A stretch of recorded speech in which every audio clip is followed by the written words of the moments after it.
이건 좋은데. 네, 로마서를 좀 보겠습니다. 오늘은. 네, 오늘 로마서 1장부터 8장까지 간략하게 좀 볼 겁니다. 네, 로마서라는 책은 너무나 귀한 책이고요. 누구나 다 인정하듯이 이 책보다 귀한 책은 없습니다. 바울 사도가 쓴 역작이죠. 그리고 이 로마서와 갈라디아서 때문에 종교 개혁이 일어난 거예요. 그래서 오늘은 제가 지난번 한번 얘기할 때 웨슬레라고 하는 분이 모라비안 교도들에게 직접 복음을 들은 게 아니라 그 로마서 서문을 읽고 마음이 뜨거워졌다고 그랬죠. 제가 오늘 로마 서문을 가져왔어요.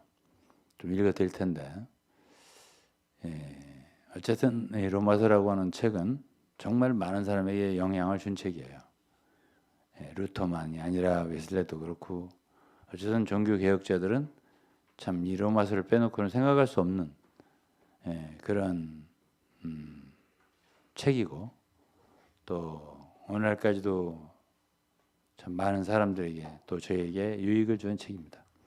이 로마서의 주제는 복음입니다. 하나님의 복음. 그래서 1장 1절에 보면 바울 사도는 사도로 부르심을 받았는데 무엇을 위해서? 하나님의 복음. 하나님 복음을 위하여 택정함을 입었다 했습니다. 그리고 이제 이 복음인데 이 복음에서 중요한 거는 뭐냐면 8절에 보면 믿음이에요. 믿음. 로마서에서 강조하는 것은 복음이고 그 다음에 믿음이에요. 복음이니까 믿는 거죠. 이것이 율법이라면 행위가 필요한 건데 복음이라면 믿음이 필요한 거죠.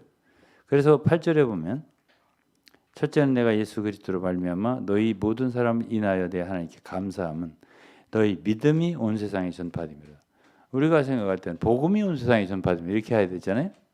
근데 이 복음이라고 하는 말과 믿음이라는 말을 바꿔 쓸 수 있는 단어처럼 이렇게 사용했단 말이에요. 그러니까 믿음이라고 하는 말이 되게 중요한 말이죠.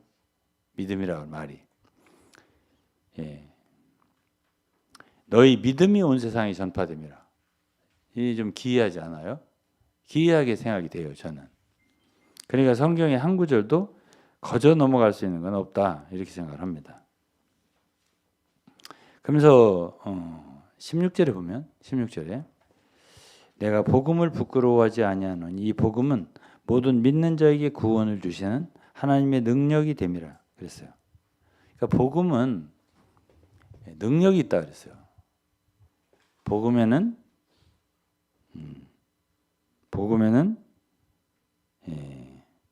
모든 믿는 자에게 구원을 주신 구원을 받는 게 능력이라는 거예요.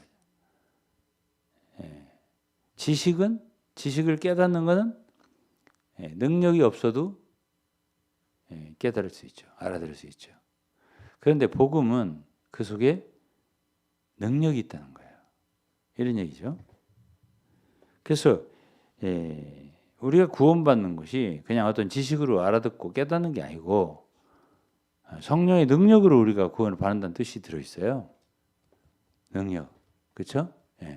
사람을 바꿔놓으니까. 아니 사람이 능력이 없으면 바꿔줘요? 그게 바로 하나님의 능력이라고.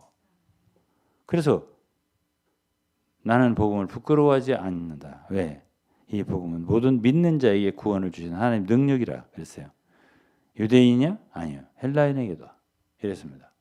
모든 사람들이 이 복음을 받으면 구원을 받는다. 구원을 받는 게 그냥 뭘 알아들은 게 아니라 능력으로 받는다. 이렇게 말했단 말이에요. 그러면서 복음에는 하나님의 의가 나타나서 믿음으로 믿음에 이르게 하나니. 어쨌든 이 믿음이란 말이 많이 나와요. 오직 의인은 믿음으로 말미암아 살리라. 믿음을 빼놓고는 로마서를 이해할 수가 없죠. 그러면 교차되어서 계속적으로 나오는 단어가 첫째는 복음, 둘째는 믿음. 그렇습니다. 율법을 대표하는 것. 첫째는 율법, 그다음에 행위. 이렇게 되는 거예요. 그러니까 이 반대되는 거예요. 율법과 행위, 그리고 복음과 믿음. 이거는 완전히 다른 세계란 말이에요. 그렇죠? 그래서 이제 1장과 2장과 3장엔 주로 사람들의 죄 문제, 모든 사람이 죄인이라는 걸 증명하기 위해서 1장, 2장, 3장이 필요했던 거예요. 그걸 증명하기 위해서. 뭐부터 죄냐? 하나님 모르는 것부터 죄다. 하나님이 창조주인데 그분의 창조의 능력을 나타냈는데 하나님을 알지 않는다. 그 자체부터 죄다. 이제 그것이 1장이에요. 2장에는 이제 모든 하나님을 모르는 사람 다 죄인이라고 하는 얘기가 1장이고, 그렇게 하나님을 마음에 두기를 싫어하고, 왜 싫어해요? 죄 짓고 싶으니까. 그러니까 하나님도 그들을 버려서 죄를 지켜둔다는 얘기예요. 1장 얘기예요. 그러나 그렇게 해서 끝나는 게 아니에요. 그런 죄를 짓는 사람은 반드시 사형 판결을 받는다. 심판이 있게 된다는 얘기죠. 이게 이제 1장 마지막이고. 2장에는 그러면 율법을 갖고 있는 사람들은, 율법을 갖고 있는 사람 낫냐? 그렇지 않다. 율법을 갖고 있지만은 여전히 죄를 짓는다는 거죠. 율법을 갖고 있다고 자랑하고 선민이라고 자랑하지만 유대인들도 여전히 자기들이 말하고 있는 율법을 범하고 있다. 그러면 그것 너도 죄인이다. 그렇게 얘기를 하고 있는 거죠.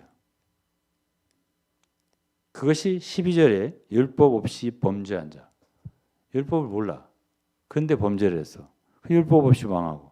또 율법이 있고 범죄한 자는 2장 12절이에요. 율법이 있고 범죄한 자는 율법으로 말미암아 심판받는다. 그러니까 율법이 없는 사람도 범죄했어. 우리는 몰랐습니다. 그래서 죄졌습니다. 그래도 뭐라고 했어요? 심판을 받는다. 율법 없이 범죄한 자, 율법 없이 망하고, 율법 있는 사람도 율법으로 심판을 받는다. 그러니까 몰랐다고 해서 핑계댈 수 없는 거고, 율법 알았다고 해서 핑계댈 수 없는 거예요. 그래서 율법 있는 자나 없는 자나 다 죄인이다 라고 얘기를 하고 싶은 거죠. 3장에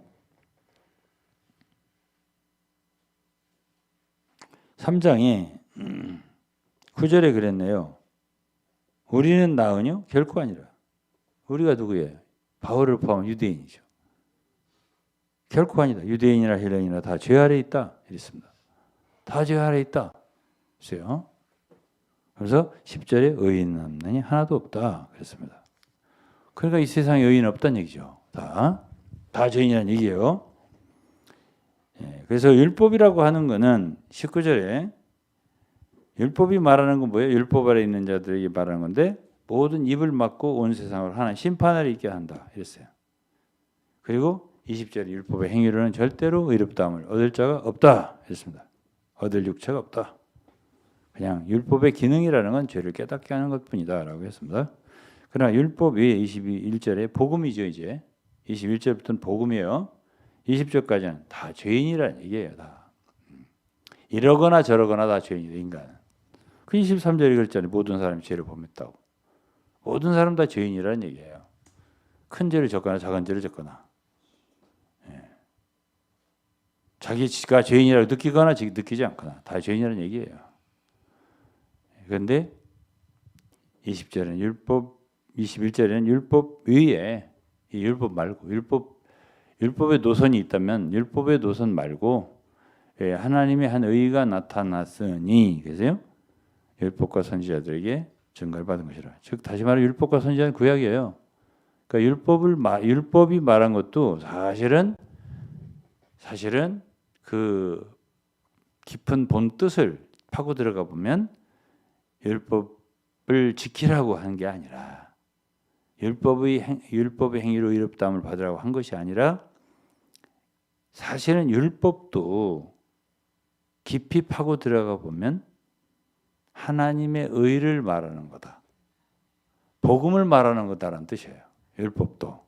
그 목적이 율법도 복음에 있다. 선지자도 복음에 있다. 그러니까 구약 성경도 겉으로 볼 때는 율법을 얘기하는 성경 같지만은 그 중심에는 그 구약의 기본적인 정신 속에는 복음이 들어있다. 구약은 율법과 선지자로 대표되는 거니까요. 율법과 선지자도 이걸 말했다라고 말하고 있는 거죠. 그렇죠? 뭘? 복음을. 믿어야 된다. 율법 행위를 안 된다. 이걸 얘기하고 있다는 거예요. 구약에도. 그럼 우리가 신명기만 봐도 알 수 있어요. 겉으로는 이제 율법을 얘기하는 것 같죠. 뭘 하라 하지 말라. 십계명을 얘기하고. 실제로는 아니다. 이런 얘기예요. 그래서 이제 22절에 예수 그리스도를 믿음으로 말미암아 모든 믿는 자에게 미친 하나님 의라고 했습니다. 그러니까 믿음이 여기 또 나오잖아요. 믿음이라고 하는 건 우리들을 뭘 하라는 게 아니라 믿으라는 거니까 이거는 믿으면 되는 거죠. 믿으면은 하나님의 의가 그에게 미친다. 모든 사람에게 미친다. 이런 얘기예요. 그래서 24절에는 그리스도 예수 안에 구속이라고 했습니다. 구속의 역사는 그리스도께서 하신 거죠. 우리가 하는 게 아니잖아요. 모든 사람은 죄를 범했지만 사람이 하는 게 아니라 24절에 그리스도 예수 안에 구속으로 말미암아 하나님의 은혜로, 은혜라는 것은 우리에게 우리의 아무 공로 없이 하나님께서 거저 주시는 선물이니까 은혜죠. 그러니까 우리는 다만 받아들이는 거예요. 믿음이죠, 그게. 하나님 은혜로 값없이 의롭다 하심을 얻은 자 되었느냐. 의롭다함을 얻으면 되잖아요. 근데 그거는 율법을 지켜서 행위로는 절대 안 된다는 뜻이에요. 그러니까 믿으면 된다는 얘기거든요. 믿음으로. 그래서 25절에는 하나님의 예수를 하나님이 그 피로 인하여, 피가 중요하다는 얘기죠. 우리 죄 용서를 위해서는 피가 중요하다는 얘기예요. 그럼 피는 이미 예수 그리스도 흘리셨잖아요. 그 피는 우리 죄 용서함을 위한 거라 했잖아요. 주님이 잡히시던 날에 떡을 피를 잔을 가지시고 이 잔은 내가 흘리는 바 나의 피가 많은 사람의 죄를 용서하기 위해 흘리는 피요 곧 언약의 피라고 했습니다. 그러니까 예수의 피는 우리 죄를 용서하기 위한 피란 말이에요. 그러니까 여기서 25절에는 그 피로 인하여 믿음으로 말미암나. 그러니까 우리가 예수의 피도 믿을 필요가 있는 거예요. 예수의 피가 우리의 죄를 용서한다는 것을 알 뿐 아니라 믿을 필요가 있는 거죠. 그렇죠? 피로 인하여 믿음으로 말미암아 화목제물로 세우셨으니. 그러면서 26절 또 이때 자기의 의로우심을 나타나 자기도 의로우시고 계시는 자를 의롭다 하려 하심이라. 하나님은 우리를 구원하는 일에 있어서 당신이 의로운 방법으로 구원하셨다라는 걸 말하는 거죠. 만일 우리가 죄를 졌는데 그 죄에 대한 심판이라든가 어떤 형벌 그리고 이 대가를 치르게 하지 않고 그냥 구원한다면 하나님 불의하게 되거든요. 왜? 죄에 대한 것은 반드시 거기에 형벌이 사망, 형벌 이런 것이 따라오야 되니까 죄의 삭은 사망이요. 사망이 따라오는 거고 죄의 결과 심판을 받는 거냐. 심판을 받아야 되는 거. 근데 그런 걸 없이 그냥 봐줘. 그 하나님 의롭지 않은 거죠. 왜 봐줘요? 자기 자식이라도 자기 법관이라면 자기 자식이 잡혀 들어왔어도 자식이니까 봐주겠다. 그럼 불의한 재판관이죠. 그렇게 하실 수 없는 거죠. 하나님은. 그러니까 하나님께서 그 아들을 세상에 보내셔서 그 아들이야말로 모든 인류를 대표한 그 두 번째 사람, 마지막 아담이잖아요. 아담 한 사람 때문에 모든 사람 죄 있는 것처럼 예수 그리스도 한 분에게 한 분을 조상 삼으시면은 1대1로 되는 거 아니에요. 그게 되는 거라고요. 그러니까 하나님은 합법적으로 의롭게 우리를 죄에서 구원할 수 있게 하신 거란 말이에요. 그걸 누가 하셨어요? 하나님. 그러니까 자기도 의로우시고 믿는 사람들도 의롭다함을 주시는 것이 바로 복음이거든요. 그러니까 27절 자랑할 데가 없다 그런 거예요. 그래서 28절에는 사람이 의롭다 하신 분은 율법 행위가 아니라 믿음으로 되는 걸 안다 우리가. 그렇죠? 그래서 30절에 보세요. 할례자도 믿음으로 말미암아 이렇게 되고 무할례자도 믿음으로 말미암아 이렇게 된다. 그렇게 할 하나님 한 분이다 이렇게 했어요. 오직 믿음이다라고 말했고 종교개혁자들은 1500년대에 이 기치를 대그는 거예요. 행위가 아니다라고 했습니다. 그리고 4장에는 아브라함과 다윗의 예를 들었어요. 아브라함이 어떻게 의롭다움을 받았냐? 저의 믿음을 의로 여겼다 했잖아요. 하나님을 믿었어요.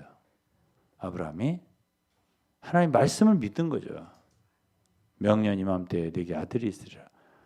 자기의 형편이나 자기 아내의 형편은 아들을 낳을 수 있는 형편이 아니잖아요. 정말 불가능한 걸 믿은 거예요. 그렇지 않습니까? 우리가 오늘날 예수 그리스도께서 우리 죄를 위해 죽으셨다. 십자가에 못 박혀 피를 흘리셨다. 그 피가 우리 죄를 용서한다. 이런 거를 우리가 실감을 한다든가 우리가 그걸 봤다든가 그런 건 아니잖아요. 하나님 말씀이니까 믿는 거잖아요.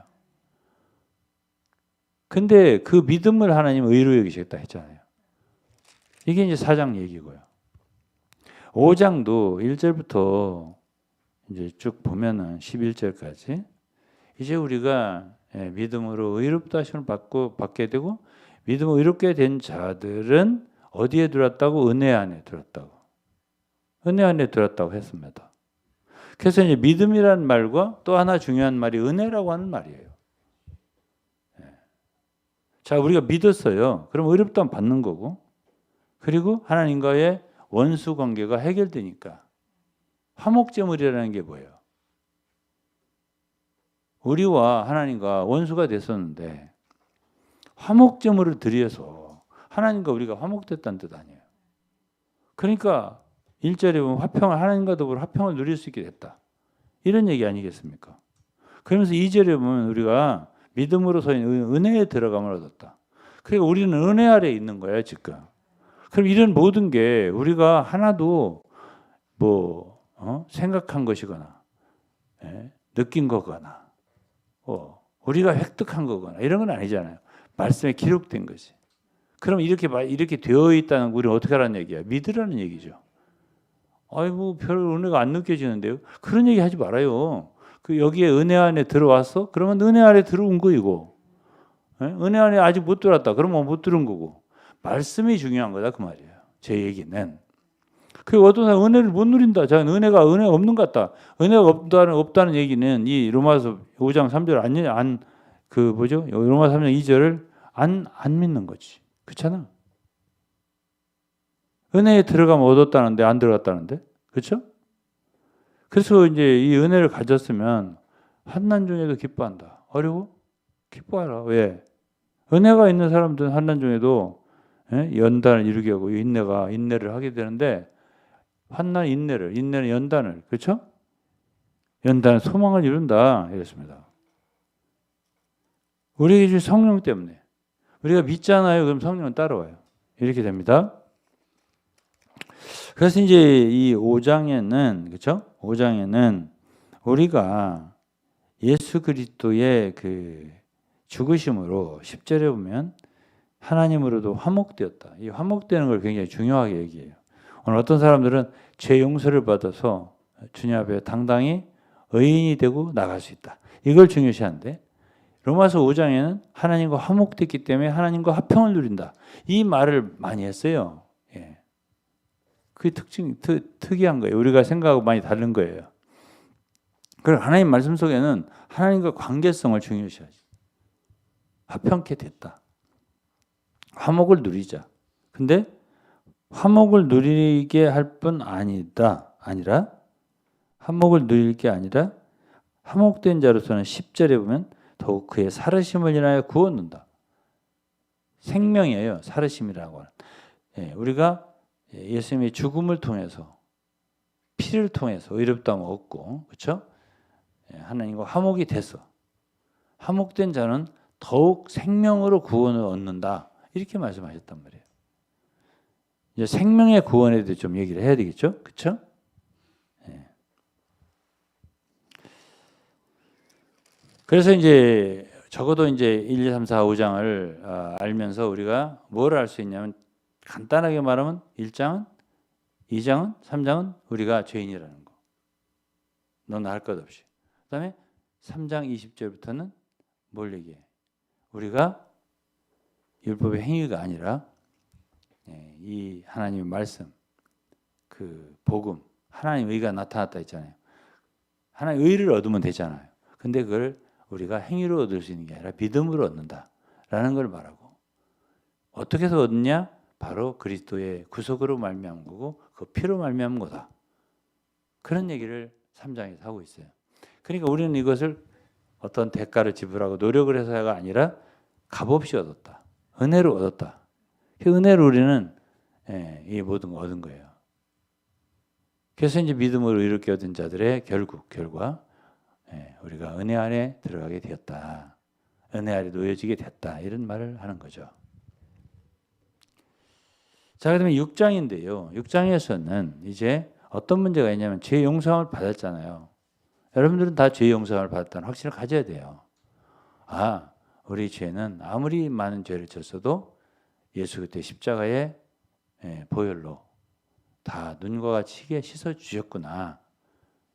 동이 서에서 본 것처럼 우리 죄를 정말 멀리 치우셨구나. 발로 밟으시고 우리 죄를 바다 깊은 곳에 던지셨구나. 주홍빛같이 붉은 죄를 눈처럼 희게 하셨구나. 우리 죄를, 우리 불의를 긍휼히 여기고 죄를 다시 기억지도 않게 하셨구나. 히브리서 10장에 보면 아예 죄를 깨닫는 일도 없게 했구나. 이렇게 완벽한 죄사함을 주셨단 말이에요. 그럼에도 불구하고 죄를 짓는 수가 있냐 없냐? 죄사함을 받은 성도들이 그런 가능성이 있다라고 생각하는 거예요. 그게 요한일서 2장에 나와요. 근데 로마서 6장에는 그것에 대해서 쓴다고요. 5장 마지막 부분에는 혹시 죄가 있다 하더라도 죄가 더한 곳에 은혜가 넘친다 그런 소리를 했어요. 은혜라고 하는 건 사실 이렇잖아요. 어떤 사람이 자기가 지은 죄를 크게 보고 그 죄의 정죄를 받아요. 근데 예수 그리스도의 피는 작게 봐요. 이거는 불신에 해당하는 거거든요. 사실 우리 죄보다 그분이 흘리신 보혈의 효능, 그 보혈이 더 커야지 돼요. 우리 모든 죄를 덮고 또 남아야 되는 건데 이 죄는 크게 보이는데 피는 작게 보이는 거예요. 그래서 이 불신의 문제거든요. 이런 것들이 다. 예수 그리스도의 참 십자가에서 이루신 그 구속의 공로, 그 보혈의 효능, 이런 것들을 갖다가 아주 작게 보고 자기 자신의 죄악은 크게 보고 그래갖고 죄악에서 이렇게 시달리는 거죠. 그러니까 이제 죄를 지을 수 있냐 없냐? 이것을 다루는 거예요. 그러니까 죄를 진다 하더라도 은혜는 더 넘친다. 이렇게 말하는 게 5장 마지막 부분인데 6장에서는 그러면 우리가 은혜를 더하게 하려고 죄를 짓겠냐? 지을 수 없다. 이걸 얘기하는 게 6장이에요. 그래서 이제 6장에서 보면은 예수님은 우리를 죄에 대하여 죽도록 죽게 하셨다. 그 이제 죽음을 얘기할 때 이제 우리가 죄를 용서받는 것은 우리를 대속해서 죽으시는 대신하는 죽음을 얘기해요. 예수님 우리 대신해 죽으셨다. 근데 6장에서 우리가 죄를 계속 지을 수 있느냐 없느냐 없다라고 얘기를 하는 거예요. 사도 바울이 왜 없냐? 그거는 예수님의 죽으심은 피만 흘려서 우리 죄를 용서한 것만 아니라 우리 죄 짓는 옛사람까지도 십자가에 그리스도와 함께 못 박았다. 그 얘기를 해주는 게 6장이에요. 그래서 이제 로마서 6장 5절 보면은 우리는 예수의 죽음에 연합했을 뿐 아니라 부활에도 연합했다 이랬어요. 그리고 6장 6절에는 우리 옛사람이 예수와 함께 십자가에 못 박힌 것은 죄의 몸이 멸하여 죄의 몸이 실직했고 멸하여 우리가 다시는 죄에게 종노릇하지 않게 하려 함이라.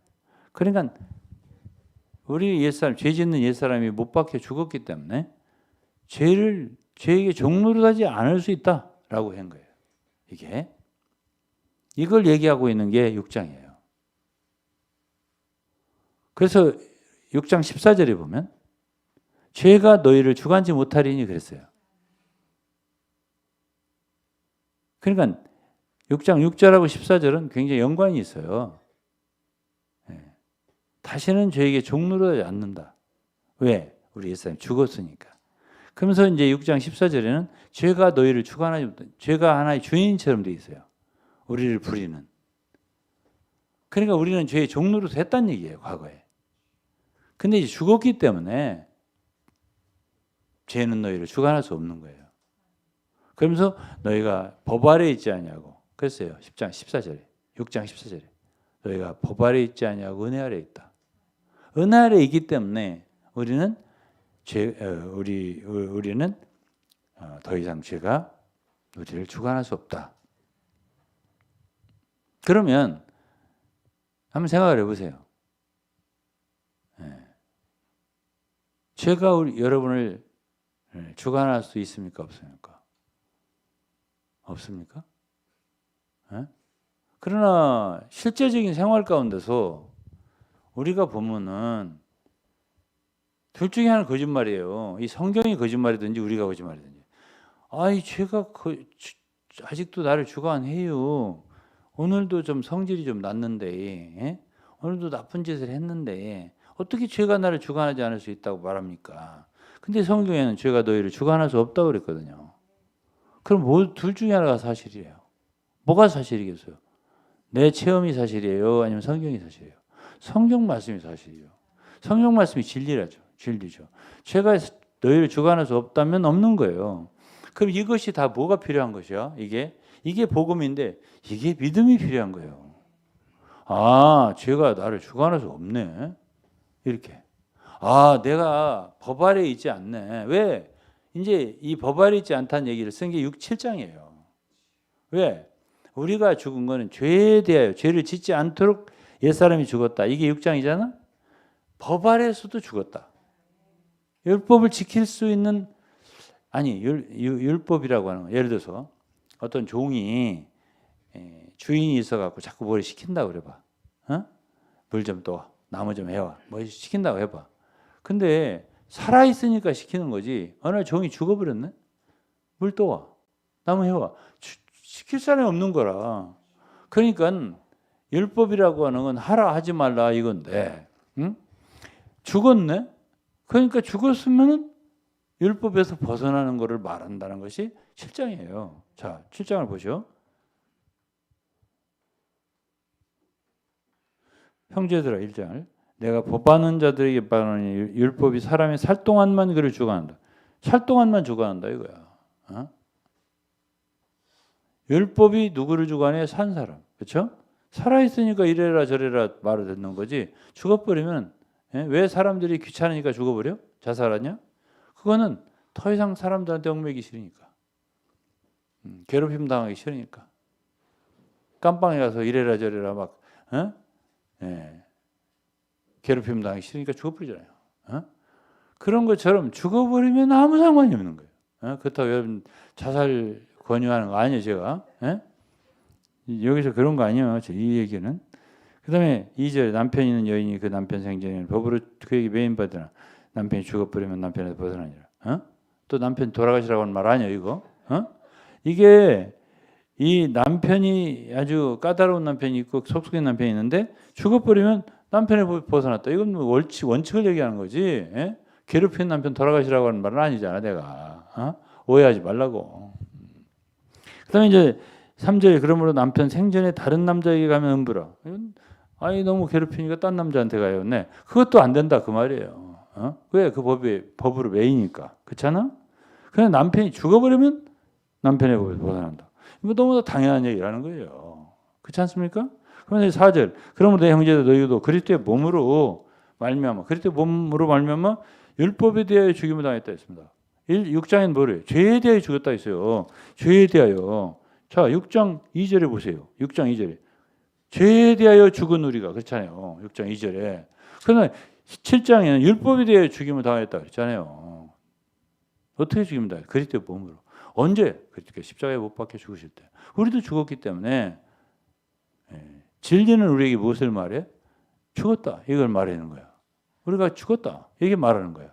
그 율법이 나한테 막 요구를 하는데 미워하지 마라, 탐내지 마라, 뭐 간음하지 마라, 뭐 하는데 그게 다하고 상관이 없어요. 내가 죽었으니까. 바라지 마. 내가 죽었으니까. 이렇게 할 수 있는 거예요, 우리가. 그래서 자유함을 얻은 거거든요. 이걸 말하는 게 실정이에요. 좀 자세하게 설명한 거예요. 그 가운데 이 밑에는 그 상황을. 알고 보니까 우리 육체 속에 죄라는 법이 거하고 있네. 예? 아무것도 할 수 없네. 내 속에는 선한 마음이 있는데 하나님의 뜻을 행하고 싶고 율법을 지키고 싶은 마음이 있는데 이 죄가 육체 속에 있어 갖고 나를 사로잡아서 결국은 죄짓게 만드는 그런 상황이 있구나. 그래 죽었다고 하지만은 그러한 그 속임수가 있다. 속인다는 말이 있어요. 제 11절에 보면 죄가 기회를 타서 계명으로 말미암아 나를 속이고 그것으로 나를 죽였는지라. 어떻게 지금까지 이런 복음을 모르고 살았기 때문에 너 잘해야 되잖아. 예수 믿는 사람이 그따위로 하면 돼. 뭐 이런 식으로 하면 그렇지. 뭐 하려고 하죠. 율법 지키려고 하거든. 그렇지 않습니까? 그러니까 속는 거지. 하려고 하다 보니까 죄를 짓는 거야. 왜? 우리가 나섰다 하면은 죄를 짓는 거야. 그렇게 되고 마는 거야. 그렇게 되고 만다는 얘기가 뒤에 있는 거야. 그 자세한 설명이 있는 거지. 억울한 나는 권고한 자로다. 이 사망의 물 누가 나를 건져내. 이런 얘기가 그런 그 우리 속에서는 하나님을 즐거워하는 게 있어서 그걸 지키려고 하는데 이게 안 되는 거야. 왜? 죽었는데 그 자꾸 속아 우리가. 그렇잖아. 그게 7장 얘기야. 자 그럼 8장. 이거 시간이 얼마 지났지? 이거 다 지났네. 그럼 5분 내에 끝내야 되겠네. 8장까지 한다고 했잖아요. 7장 끝났잖아. 그래 이제 8장에는 1절에 이제 그리스도 예수 안에 자기는 결코 정죄함이 없나니 그랬잖아요. 정죄함이 없나니. 근데 이 8장이 로마서에서 가장 중요한 장이다. 로마서는 뭐 반지고 뭐 반지에 뭐는 다이아몬드는 뭐 8장이고 뭐 여러 가지 얘기를 해요. 근데 자 8장 갖다가 제대로 이해하는 사람 제가 들어보질 별로 못했어요. 8장은 이게 뭘 얘기하는 거냐면 1절에 그리스도 예수 안에 있는 자 결코 정죄함이 없나니 그랬어요. 결코 정죄함이 없다 그랬어요. 근데 이 정죄함이라고 하는 말이 정죄함 이게 굉장히 중요한 말이에요. 왜? 예수를 믿게 되면요. 양심이 핏부림을 받아서 살아나요. 깨끗게 된 양심. 그러다 보면 가장 무서운 게 뭐냐면 정죄예요. 믿기 전에는 양심이 깨끗하지 않아요. 유리창이 막 기름때가 떼가지고 이게 제대로 보이질 않아요. 근데 이제 깨끗이 씻음 받으면 맑게 보이기 때문에 어떤 죄가 이렇게 지적을 당하면서 사탄이 참소를 하잖아요. 확 정죄를 받게 된다고. 그럼 정죄를 받으면 어떻게 되죠? 무너지죠, 사람이. 무너진다고.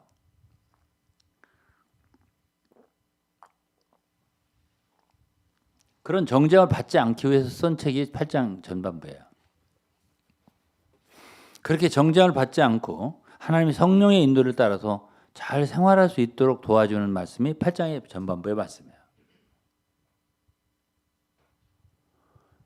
어떻게 해서 정죄를 받지 않냐? 2절이에요. 이는이라고 했잖아요. 이는. 어떻게 정죄를 받을 수 있어? 이는이라는 말은 뭐냐? 앞에 있는 1절을 설명하는 거죠. 그리스도 예수에는 생명의 성령의 죄와 사함의 너를 해방했다. 그러니까 우리 속에도 이미 죄와 사망의 법에서 해방할 수 있는 능력을 주어졌다. 이런 얘기예요. 생명의 성령의 법이 있다. 이런 얘기예요. 이 얘기가 있다고? 이게 법 대 법의 얘기예요. 법이라고 하는 건 언제나 그렇게 되는 거예요. 언제나 태양이 떠올라. 아침에는. 그게 법이에요. 법으로 된 거잖아. 기도해서 해가 떠오릅니까? 노력해서 떠오릅니까? 영차 밀어서 떠오릅니까? 안 되잖아. 그냥 하나님이 그렇게 자연 법칙으로 법을 만들어 놓은 거지. 그렇잖아요. 제가 항상 한 얘기지만 소화도 밥을 먹으면 자 소화가 되는 법을 만들어 놨기 때문에 의장도 움직이고 장도 움직이고 그래서 배설하고 이게 다 법으로 되어 있는데 그러니까 그게 법이지. 언제나 그렇게 먹으면 그렇게 소화가 되는 거야. 그걸 뭐 기도해야 뭐 소화가 된다라든지 힘을 써야 소화가 된다라든지 애를 써서 막 의장을 주물러야 된다든지 이렇게 되면은 그거 얼마나 힘들겠어요. 일해야 되는데 계속 소화시키느라고 한두 시간, 장이 움직이느라고 또 한두 시간, 기도하느라고 또 한두 시간 이래야 된다면 얼마나 힘들겠냐고. 그러니까 그러한 것은 법으로 만들어 놨다 이거야. 그 우리가 죄는 법인데 죄는 우리 속에서 계속 어떤 상황만 벌어지면 승질나고 어떤 상황만 벌어지면 어떤 생각이 떠오르고 나쁜 생각이 떠오르고 이런 건 법이에요. 그렇게 되어 있다고 6장에 말했잖아요. 21절에 6장 내가 한 법을 깨달았느니 바울이 이거 법 문제네. 선을 행하기 원하는 나에게 악이 함께 있다. 그러면서 20절에 보면 마지막에 내 속에 거한 죄인이라 그랬어요. 이 법, 이 죄는 우리 속에 하나의 법이 된 거야. 그래서 8장 2절에 보면 죄와 사망의 법이라고 있잖아요. 언제나 그렇게 막 하는데, 성질이 막 날라고 하는데, 기도를 해야 된다. 근데 기도를 하려고 그러는데 성질이 먼저 나와버렸네? 속도가 빨라. 죄 짓는 속도가 기도하는 속도보다 빠른다고. 이미 났어, 성질이. 나쁜 말이 나왔어, 입이. 그 속도가 빠른데. 그렇기 때문에 법은 법으로 해결해야 돼. 그래서 생명의 성령이 우리가 예수를 믿으면은 믿음과 동시에 성령은 들어와. 그러니까 성령이 그냥 들어와서 내가 기도해야 역사하시는다면 이거 매우 곤란해.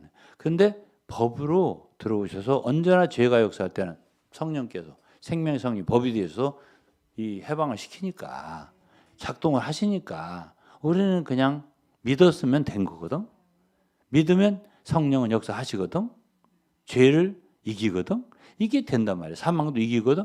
이렇게 됐다는 것을 이제 하니까 정죄를 안 받을 수 있다는 게 2절이고 3절에는 이제 이거는 이제 내적인 거고 2절은 외적, 3절은 외적으로도 율법이 할 수 없다 이거야. 왜? 우리 육신이 연약하니까. 이 3절 얘기예요. 율법이 육신이 연약하니까 할 수 없다 이거야. 근데 하나님은 하신다 이거. 하나님이 하셨다는 거야. 왜? 죄를 인해서 우리 죄 때문에 문제는 정죄라는 건 죄 때문에 생기는 거 아니야. 죄를 인해서 자기 아들 누구예요? 예수 아들을 죄 있는 육신의 모양으로 보내요. 아니 죄 없는 아주 거룩한 분으로 보내면은 그게 얘기가 안 돼. 죄 육신의 모양으로 보내요. 그분의 육신의 죄를 정하사. 정죄했다는 것은 심판했다는 말이에요. 우리의 모든 죄는 그분은 죄가 없어요. 그분 정죄받을 필요도 없고 심판받을 필요도 없어요. 우리 죄가 그분에게 돌려졌기 때문에 우리를 위해서 그분이 죄가 되셨기 때문에 그분을 정죄했을 때는 우리의 죄도 정죄된 거고 여기 심판했다는 뜻도 있어요. 어떤 사본에는 심판했다. 어떤 사본은 정죄했다. condemnation. 어떤 사본은 judge. 심판했어요. 우리 죄가. 정죄됐단 말이에요. 이미 심판됐어요. 그렇기 때문에 정죄당할 필요 없다라는 얘기를 3절에도 하고 있는 거예요. 그러면서 4절에는 육신을 쫓지 말라. 왜 그러냐면 이 육신을 쫓는 말을 육신의 얘기를 많이 해요. 육신을 쫓는 이 4절에도 육신 문제예요. 5절에 육신을 쫓는 얘기하고 6절에도 육신 생각이 되고 7절에도 육신의 얘기하고 8절에 육신의 얘기하고 이렇게 말하잖아요. 9절에도 육신의 얘기하고 왜 이렇게 얘기하냐면은 이 정죄감하고 육신하고는 매우 관계가 있어요. 이 정죄감을 해결하지 못하면 정죄의 느낌은 반드시 육체에 떨어지게 해요. 우리로. 육신의 생각을 하게 돼요. 자연히. 우리 스스로 우리 정죄감을 해결해 보려고 하는 느낌을 갖게 되거든요. 그게 그렇게 돼요. 저도 살아보니까. 근데 이 정죄감의 문제가 보통 문제가 아니라는 걸 알려주는 게 8장이에요. 그러면은 육신을 주지 말아야 성령을 쫓아 행할 수 있다는 게 4절인데 성령을 쫓아 행하면 율법의 의를 이루어지게 한다. 이건 갈라디아 5장에 나옵니다. 그대로. 성령의 소욕을 딱 쫓으면 율법의 의를 이루어진다. 이건 갈라디아 5장에 똑같은 얘기예요. 그런데 성령을 쫓아 행할 수가 있어야지. 이 정죄감 때문에. 이놈의 죄. 내가 잘못한 것 같은데. 이거 큰일 났네. 이걸 어떻게 해결해야지? 이런 생각 때문에 육신에서 못 벗어납니다. 그럼 육신의 생각은 사망이라고 했어요. 너 한번 생각해봐 한번. 너 사나 죽나 한번 봐봐. 계속 침몰하는 배처럼 빵꾸가 난 배처럼 물이 계속 들은다고. 그 계속 침몰해. 나 죽어 중에 꿀딱꿀딱 넘어가는 거야 배가. 침몰해서. 타이타닉처럼 되는 거야. 이렇게 되기 때문에 여기서 벗어날 수 있는 길을 알려주는 거예요. 2절 3절이 답이에요. 2절 3절이. 결코 정죄함이 없나니 했지만은 2절 3절을 모르면 안 되거든요. 자연이 되게 되어 있어. 생명의 성령의 법이 있으니까. 그리고 예수 그리스도의 육체에 다 너희 죄를 정죄했잖아 라고 알려줘요. 그런 이런 모든 말씀을 믿고 육신을 쫓지 말고 성령을 쫓아 행하면 돼 이렇게 말했다고요. 그렇죠? 그러면서 육신의 생각을 하면 하나님과 원수가 된다. 이게 경고예요. 하나님의 법에 굴복지 않을 할 수도 없다. 육신에 하나님 기쁘시게 육신에서 하나님 기쁘시게 할 수도 없다. 그러면서 너희 속에 하나님 영이 거하시면 너희가 육신에 있지 않고 영에 있나니. 이건 우리 하나님의 영이 있지만은 우리 속에 하나님 영이 있지만은 우리 안에 영이 거하시게 할 수도 있고 육신 안에 살 수도 있다. 왜? 육신의 생각 계속 해봐. 육신 안에 사는 거지. 그러니까 하나님의 영이 있지만은 우리가 하나님의 영이 거하시게 할 수 있고, 그렇죠? 그래서 사실은 모임도 중요해요. 찬송하고 기도하고 계속 하다 보면 어디에 정죄감이 없어지거든. 그러니까 그거 집회도 중요하다니까. 성도가 교제하고 찬송하고 이런 거 하다 보면 그게 없어졌어요. 그러니까 시와 참여와 신령한 노래로 서로 참여하고 예배하고 뭐 하라는 게 에베소 5장에도 있고 고린도서 3도 있잖아요. 성령으로 충만하라. 그리스도의 말씀으로 너희 속에 풍성하게 하라. 이런 말이 있잖아요.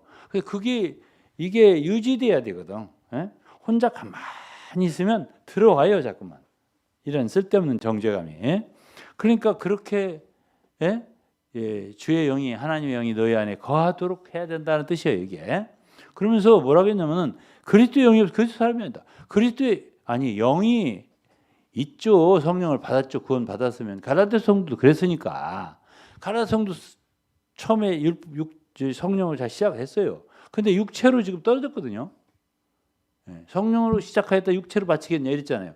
육체로 떨어졌잖아요. 그러면 그리스도의 영이 없는 사람처럼 행동하는 거야. 왜? 하나님 아닌 것들에 복종하고 있었거든. 갈라디아 4장 보면. 그러면 그건 너가 영이 없어서가 아니라 지금 네가 쫓고 있는 게 육신이고 네가 쫓고 있는 게 율법이잖아. 정죄 받고 있잖아 지금. 그러니까 너는 지금 하나님의 자녀로 생활하는 게 아니야. 그리스도인이 아니라니까 그러네. 이 말을 하고 있는 거예요. 그러면서 11절이면 예수를 죽은 자 가운데 살리신 영이 너희 가운데 거하시면 그리스도 예수를 죽은 자 가운데 살리시니가 너희 안에 거하시는 그의 영으로 말미암아 너희 죽을 몸을 살리시고. 이거는요 굉장히 중요한 말씀입니다. 왜냐하면은 우리가 그렇게 참 인간이 육신이 연약해요. 누구나 다 약하다고 했잖아요. 2절에 3절에 약하기 때문에 이게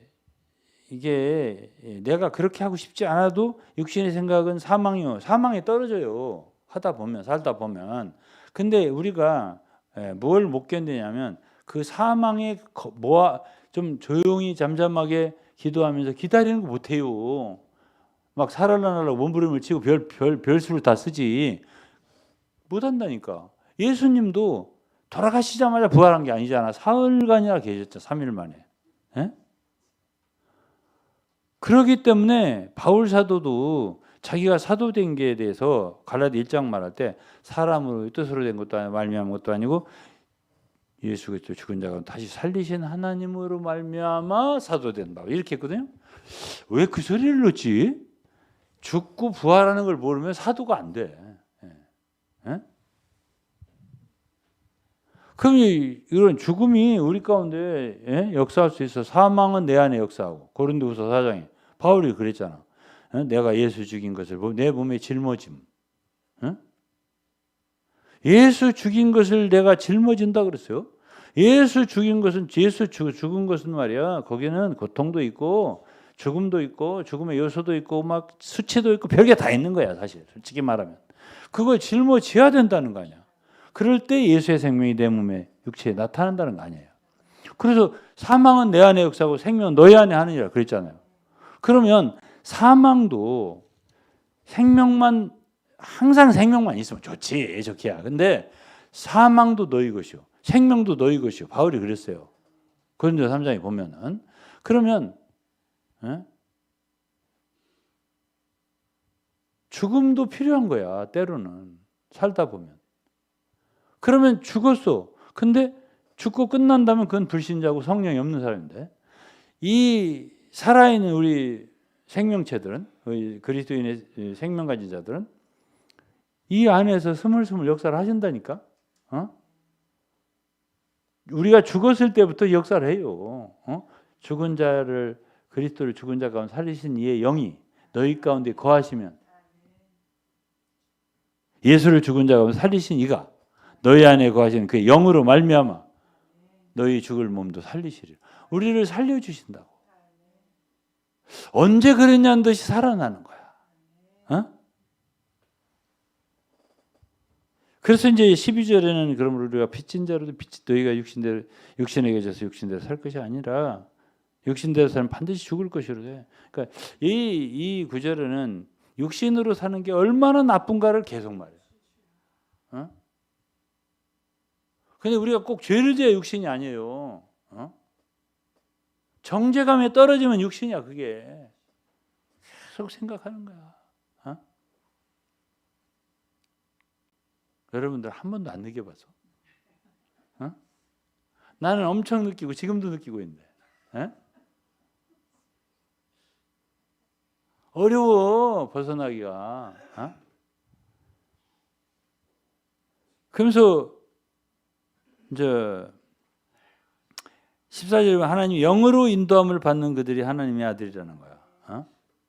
하나님 영으로 인도함을 받아서 살아야 하나님 아들답게 사는 거야. 계속 육신대로 살면 너는 죽는 수밖에 없어 이놈아 이렇게 말씀하죠. 그래서 이제 다행스럽게도 예수를 죽은 자 가운데 살리신 이의 영이 우리 가운데 있기 때문에 그의 영이 말이죠. 우리를 살리는 거죠. 살리는 거예요. 그 다음에 이제 15, 16절은 너희는 다시 무서워하는 종의 영을 받지 않냐. 아들의 영을 양자지만 아들이요. 아들의 영을 받아서 아바 아버지라 부르는 성령의 신이 우리 영으로 더불어 우리가 하나님 자녀인 것인가. 왜 여기서 아버지가 또 왜 나와?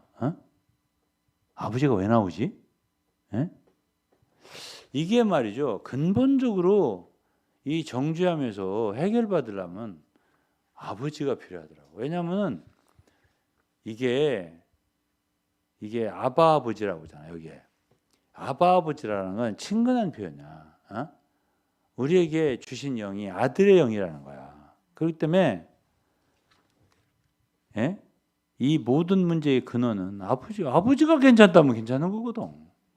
내가 어떤 죄를 졌더라도 아버지 솔직하게 죄송합니다. 제가 잘못했는데 이렇게 잘못했는데 아버지 좀 봐주세요. 용서 좀 해주세요. 그러면 요한일서 2장에 보면은 대언자도 계시고 아버지도 계시고 우리를 용서해 주신다는 거거든요. 그러니까 아버지한테 못 나가는 거예요. 문제는 정죄하면 완전히 해결 받으려면 아버지하고 해결을 봐야 돼요. 아버지가 얼마나 나에게 소중한 존재인가를 모르는 거야. 하나님 아버지가. 그러니까 이 아버지 문제가 최종적으로 나오는 거야. 아바 아버지. 아바 아버지. 하고 아버지를 부르는 거지. 우리는 무서워하는 종의 영을 받은 게 아니다. 종은 무섭지. 주인이. 근데 아들은 안 무섭거든. 아버지가 안 무서워. 어? 사랑하니까. 그 아버지께 다 구하는 거지. 그래서 이 정죄하면서 우리가 완전히 벗어나서 하나님의 영의 인도함을 받으면서 하나님의 자녀같이 살아야 된다. 그게 8장 얘기예요. 전반부. 그 다음에 이렇게 자녀같이 살아야 후사, 상속자가 될 수 있는 가능성도 있는데 상속자가 되려면 좀 고난도 좀 겪어야 한다. 어? 이 이야기를 하는 게 8장 후반부예요. 예? 그래서 하나님은 그분의 무한한 영광스러운 기업을 우리에게 나눠주고 싶은데 잘하지를 않아. 잘하는데 가장 장애가 되는 게 뭐냐면 정죄감이에요. 이게 보통 문제가 아니에요. 그래서 계속 마귀는 졸지도 않고 밤낮으로 참소를 하는 거야. 우리 성도들은. 요 모양 저 모양으로 사람을 사용해서도 참소하고 직접적으로 어떤 느낌을 줘서 참소하고 이렇게 참소를 하는 거죠. 그러니까 죄사함이라는 게 얼마나 중요한지 몰라요. 죄사함을 기본적으로 잘 믿고 있는 사람들은 이게 좀 적어요. 근데 죄사함도 희미하지. 우리가 죄에서 해방받는 문제도 희미하지. 양심은 맑게 깨어났지. 그러니까 또 죄는 짓지. 그러니까 생기는 건 정죄감밖에 없는 거예요. 거기서 헤어나지 못하는 게 8장의 육신에 속한 사람들의 생활이야. 뭐가 많아? 정죄감이 많은 거지. 그러니까 우울증 생겨. 그다음에 이제 스트레스 받아. 그러다 보니까 암이 생겨. 죽어. 이렇게 진짜 죽는 거야. 그러니까 복음이 있는 교회를 복음에 있는 곳에 있어야 돼요. 왜? 복음은 축복이거든. 복음은 영혼이 잘 되고 몸도 잘 돼. 몸도 살리시리라고 그랬잖아요.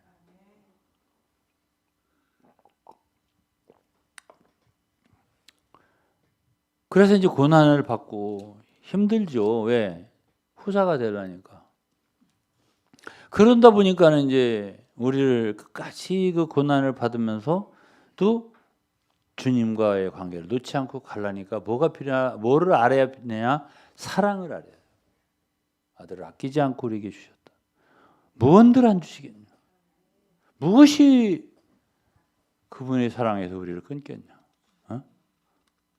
그 무엇이? 이것이 이제 8장의 얘기죠. 자, 로마서 루터의 서문을 읽어드리고 마치겠습니다. 믿음은 하나님께서 루터가 쓴 거예요. 믿음은 하나님께서 우리 속에 일으키는 그 무엇이다. something. 우리 속에 뭔가 일으킨다. 그것은 우리를 변화시키며 믿음이라는 건 변화시킨대요. 어떤 사람 주님의 이름을 부르면 변화된다고 그러는데 나는 그렇게 불러서 변화된 사람 한 사람도 못 봤어요. 아니 부르지 말라는 거 아니고 부르라면 부르시는데 못 봤다고. 믿음이 변화시켜. 믿음이 없으면 백날 불러도 소용없어. 그건. 믿음이 변화시킨다네. 그리고 우리는 하나님께 다시 태어난다. 뭐 때문에? 믿음 때문에 태어난다. 옛사람을 죽이고 우리의 마음과 생각, 우리의 모든 힘에 있어 우리를 전혀 다른 사람으로 만들어 놓는다. 이렇게 말합니다. 뭐가? 믿음. 그러니 믿음이라는 게 얼마나 중요해.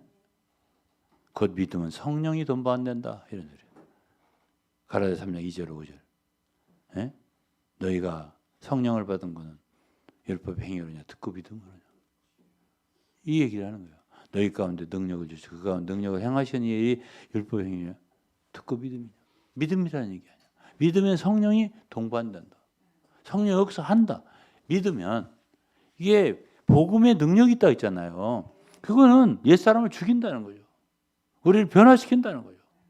믿음으로 우리는 다시 중생 거듭난다는 거지. 믿음이.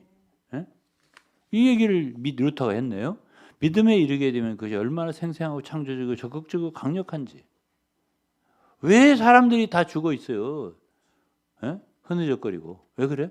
그거는 믿음이 생생하게 있지 않다. 이런 얘기거든. 믿음은 내내 선한 것 외에 다른 거 행할 수 없다 그랬어요. 믿음은 결코 행해야 할 선행이 어디 있냐고 묻지 않고 오히려 그한 질문이 던져지기 전에 이미 선행을 하고 있다. 뭐를 해야 내가 선을 행해요? 이렇게 묻지 않는다는 거야. 믿음은 그런 질문을 하기 전에 이미 내가 선행을 하고 있네? 이렇게 한다는 거야. 내가 어떻게 죄를 이기죠? 죄가 막 날 유혹하고 있어요. 막 지금 죄 지으려고 해요. 이렇게 할 필요 없다는 거야. 이미 죄에서 벗어났더라는 거야. 믿음이 죄와 사망이 너를 이미 해방했다. 이미 과거야. 생명의 성령의 법이 죄와 사망이 너를 이미 해방했다. 이걸 믿었잖아요. 믿었으면 내가 언제 이렇게 내가 원래 나쁜 사람인데 왜 이렇게 선을 행하고 있지? 이렇게 되더라는 거야. 이게 루터가 쓴 거예요. 이런 식으로 활동적이 되지 않은 사람은 믿음이 없는 사람이에요. 이런 식으로 속에서 뭔가 나도 모르게 막 발동이 되지 않는 사람은 믿음이 없는 사람이래요. 믿음은 하나님의 은혜에 대한 살아있고 흔들림 없는 신뢰이자 신앙인데 그것이 너무 확고하기 때문에 사람은 믿음을 인하여 1000번이라도 죽을 수 있다. 은혜에 대한 살아있고 흔들림이 없는 신뢰자 신앙이라 이거야. 믿음은 나에게 은혜로 역사한다는 그러한 흔들림이 없는 신뢰다. 믿음이라는 거야. 믿음은 내게 은혜가 있어서 내게 역사하신다. 하나님 뜻을 이루시고 변화를 일으키고 선을 행하게 하고 하나님의 모든 율법의 요구를 이루어지게 하고 이게 내 속에 역사한다는 신앙이 믿음이 너무 확고하기 때문에 이 믿음을 인해서 1000번이라도 죽을 수 있다. 죽음이 두렵지 않다는 얘기네. 이런 얘기예요. 그렇기 때문에 이 믿음이 없는 사람은 순교 못해요. 제가 순교 못한다고 했잖아요. 지식만 갖고는 안 돼. 절대. 이런 류의 하나님의 은혜에 대한 신뢰, 하나님의 은혜에 대한 지식은 우리 얼마나 기쁘게 하고 활기차게 만들며 하나님과 모든 인류와의 관계에서 열심을 내도록 만드는지 얼마나 열심을 갖게 만드는지 활기차게 만드는지 기쁘게 만드는지 뭐가? 하나님 은혜에 대한 지식이 이게 믿음이라는 거거든요. 이것이 성령이 믿음을 통해 역사하는 것이다. 믿음은 반드시 역사가 있어요. 그렇기 때문에 데살로니가서 1장을 보면은 믿음의 역사라는 말을 하거든요. 역사가 없어? 그 믿음이 없는 거죠.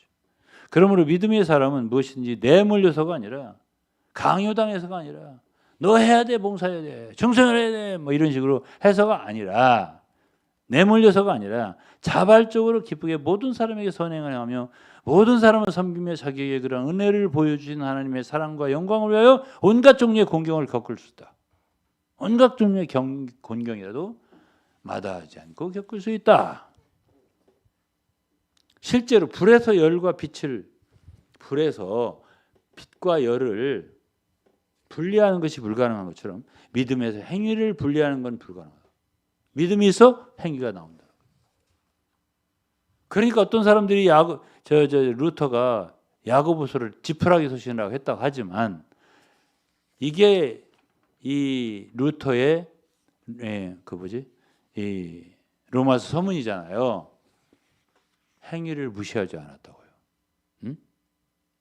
믿음을 지식으로만 갖고 있으면 된다 이렇게 말을 안 했다고요. 불에서 열과 빛을 구분하기 어려운 것 불가능한 것처럼 믿음에서 행위를 분리하는 건 불가능하다. 믿음이 있으면 반드시 행위는 나온다. 역사는 나온다 이거예요. 그러나 말씀을 믿음으로 화합하지 않은 사람들은 이 히브리서 4장이잖아요. 믿음 뭐라고? 주님의 하나님 말씀을 믿음으로 화합하지 않은 사람들은 들은 말씀이 다만 머리의 지식 속에 머물고 이게 영지주의예요. 들은 말씀들이 머리의 지식 속에 머물고 좋은 말, 영적인 말, 멋진 말로 간직하면서 자신이 그런 사람으로 착각하며 기만하고 속는다. 이런 그리스도인들이 얼마나 많은지 몰라요. 오늘 우리나라에 이단이요 250만 명이 넘는데요. 내가 며칠 전에 들은 얘기예요. 이런 지식주의적인 신앙, 기복신앙 이런 신앙이 거의 제가 볼 때 250만 넘는 것 같아요. 그러나 믿음의 사람들은 그들의 속이 변하여 그런 지식과 뭘 좀 아는 거로 기뻐하고 만족하는 신앙을 보고 참지 못한다. 이게 안 통한다는 얘기야. 이런 사람들끼리는 얘가 성경 얘기는 똑같이 우리하고 하는 것 같은데 이게 아닌 거야. 여기서 루터는 그런 사람들을 보고 참지 못한다. 예? 안 참으면 어떡하지? 예? 예? 그런 지식과 이 믿음의 사람들은 속이 변했기 때문에 변하지 않고 지식만 뭘 좀 아는 것으로 기뻐하고 만족하는 사람들을 보고 환장한다. 견디지 못한다 이거야. 어? 그런 체험이 좀 없으면 여러분들도 위험한 사람들이에요. 어? 야, 이 사람 미치게 만드네. 이런 경험이 있어야 돼요. 어?